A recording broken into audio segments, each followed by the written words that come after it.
Isu pendatang asing tanpa izin, penyeludupan dadah dan daun ketum sering dikaitkan dengan pencerobohan sempadan negara. Mengapa dan bagaimana kawalan kawasan sempadan negara sering dibolosi si penjenayah rentas sempadan? Ikuti laporan Faris Azman. Ini seri pertama. Faris mengikuti Op Benteng bersama Angkatan Tentera Malaysia baru-baru ini. Baik, di belakang saya ini merupakan negara jiran dan melepasi bab buaya ini adalah negara kita, Malaysia. Dan ini antara kawasan panas yang menjadi tumpuan aktiviti jenayah rentas sempadan di Batu Sempadan Antarabangsa 34 yang turut menjadi perhatian pihak berkuasa kita dalam Ops Painting. Kawasan tanggungjawab KTJ sejauh 260 km di sempadan Malaysia, Thailand ini di bawah kawalan Markas Brigade ke-6 Infanteri Malaysia.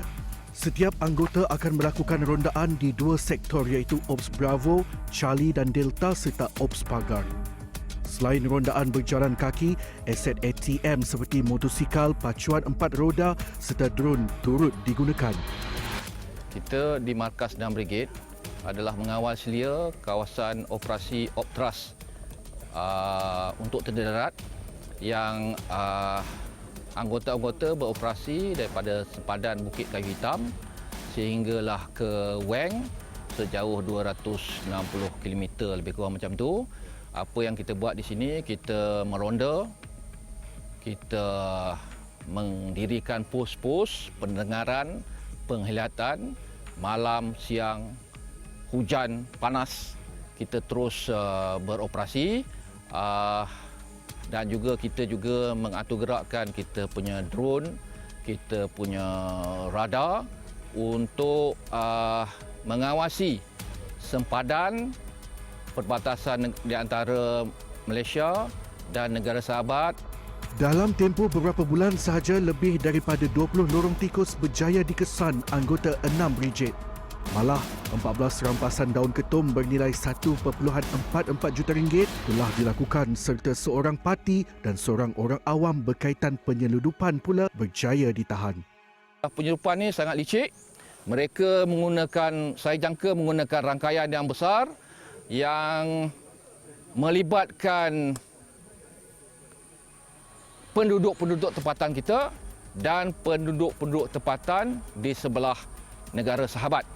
Kerana apabila kita dapati semua pergerakan kita kebanyakannya diintip, kita terpaksa menggunakan muslihat untuk memintas mereka ni. Kalau kita menggunakan pergerakan rutin, mereka akan dapat mengesan kita. So kita menggunakan muslihat tertentu. Lebih mengejutkan, intipan mendapati penyeludup membayar penduduk tempatan untuk menjadi mata dan telinga mereka. Malah apabila berdepan pihak berkuasa, mereka sanggup bertindak ganas termasuk melanggar sekatan jalan raya maupun anggota jika terdesak. Dan yang berlaku semasa tersebut adalah kenderaan tersebut diarahkan untuk berhenti. Kenderaan tersebut berhenti apabila kami menghampiri kenderaan yang pertama untuk memeriksa. Di situ kenderaan pertama telah memecut dan melanggar sekatan yang ada diletakkan dan terus lari daripada kawasan serkap kami. Selepas kereta pertama lari, kereta kedua dan kereta ketiga turut sama-sama lari daripada kawasan kami. Pada 13 Julai lalu, sindiket penyeludupan daun ketum kedua terbesar berjaya ditumpaskan. Sebanyak 2.4 tan daun ketum dan 3 buah kenderaan pacuan 4 roda bernilai RM350,000 dirampas. 3 lelaki warga tempatan ditahan dan kini disiasat di bawah Seksyen 30/3 Akta Racun 1952 yang membawa hukuman denda RM10,000 atau penjara tidak lebih 4 tahun atau kedua-duanya sekali jika sabit kesalahan. Aktiviti penyeludupan daun ketum ini dilihat seolah-olah tiada penghujungnya. Kejayaan anggota penguatkuasa pula dilihat hanya mencegah, namun difahamkan di Kedah terdapat lebih 33 kebun daun ketum masih aktif.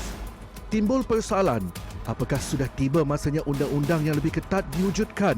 Ikuti laporan seri kedua Ops Benteng meninjau bagaimana pasukan gerakan ARM PGA mengesan taktik penyeludup di sepanjang pagar sempadan negara.